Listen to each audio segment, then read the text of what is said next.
Vu comme c'est parti, il y aura des gagnants et des perdants dans le Grand Paris.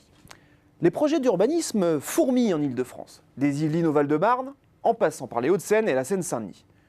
Tous ces territoires espèrent dynamiser leur économie grâce à ce projet urbain gigantesque. On annonce 200 km de nouvelles lignes de métro, 68 nouvelles gares, 100 milliards d'euros d'investissement privé et 30 milliards d'euros d'investissement public. Naturellement, tout le monde veut sa part du gâteau. Les maires franciliens qui accueillent des nouvelles gares aimeraient bien en profiter pour attirer des entreprises et les taxes qu'elles rapportent.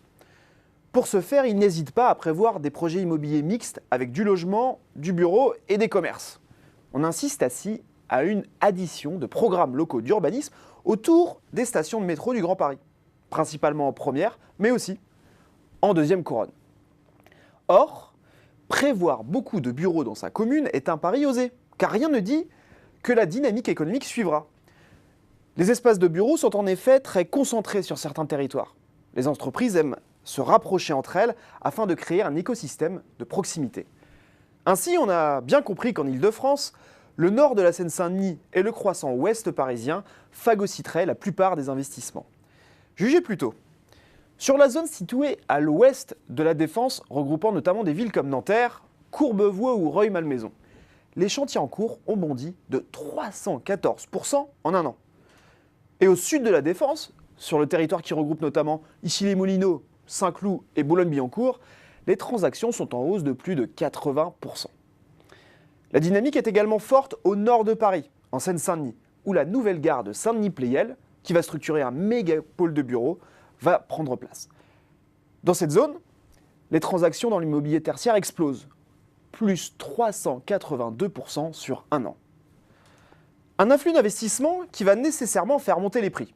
À Saint-Denis, sur le quartier Pleyel, la valeur vénale des immeubles de bureaux neufs devrait monter d'entre 50 et 100 euros du mètre carré par an d'ici 2024, selon le cabinet JLL. Mais les territoires plus éloignés de Paris ne sont pas en reste. En seconde couronne, au moins 700 000 mètres carrés de projets sont prévus après 2019 et ont d'ores et déjà déposé ou obtenu un permis de construire. Des bureaux vont donc sortir de terre partout autour de Paris. Pourtant, au sein du gigantesque parc de plus de 50 millions de mètres carrés de bureaux franciliens, environ 3,5 millions restent aujourd'hui vacants. Et la moitié sont très difficiles à louer car ils sont soit obsolètes, soit mal localisés, soit trop chers. D'ailleurs, le Haut Conseil de stabilité financière surveille de très près l'évolution de ce marché immobilier tertiaire en Ile-de-France. Il n'exclut pas un risque de suroffre à la location, c'est-à-dire la constitution d'un stock trop important de bureaux et une hausse des taux de vacances.